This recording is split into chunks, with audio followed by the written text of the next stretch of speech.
Hey kids, August 30th, 2020, update to yesterday's vaccine progress update.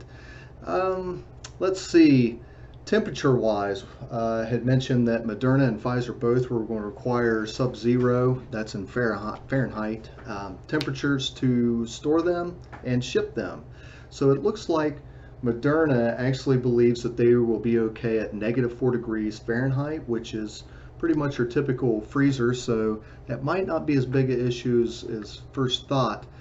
They do already have shipping, dry ice being the biggest example, that they already have in place and should alleviate some problems on that. However, with the Pfizer vaccine, knowing that it was sub-zero, come to find out it's at about -94 degrees Fahrenheit, which is substantially lower than that, -4. So there may be some issues opposed or brought about in the logistics for dispersing that one.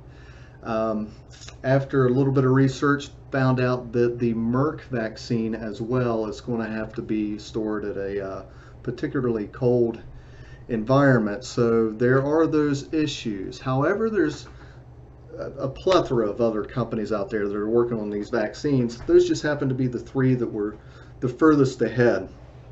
But there is one in particular that's a little further behind, a little smaller, a little not mentioned as much, Novavax, which is trying to produce a vaccine for the coronavirus as well.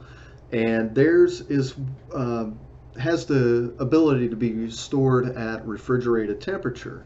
And I guess a couple of those other companies along that line in that let's just say in that competitive market, that size of those companies, they have similar things. But there's a couple other interesting ones that are producing a possible patch that could be worn for the vaccine, and after time, taken back off and actual the ability to reach the immunity at that time, and an actual pill to be taken to achieve the same thing. However, those really seem to be further on down the road. A lot of people still believe that the other three main ones, being Moderna, Pfizer, and Merck, will probably be able to get their product out and get it, to hit the streets, so to speak, to start those initial vaccinations. And the other companies will probably come along later. However, though, with Moderna, they've ran into a little bit of a complication in the fact that the U.S. Department of Defense, their research arm, has been probing into the patents filed and awarded to Moderna. It looks like that they may not have disclosed some of the grants that were issued to them by the Defense Advanced Research Projects Agency, otherwise known as DARPA.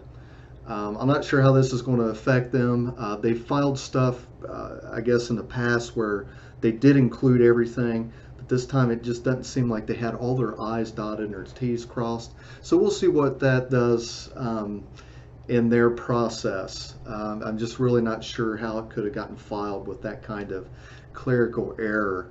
But anyway, try to keep you updated on that. If you want to know more on that, just tune back in. It's going to get a little interesting, I think, here in the next month or two, because a lot of these are really having some untalked about rumor speculations that some of these could be actually coming out in October.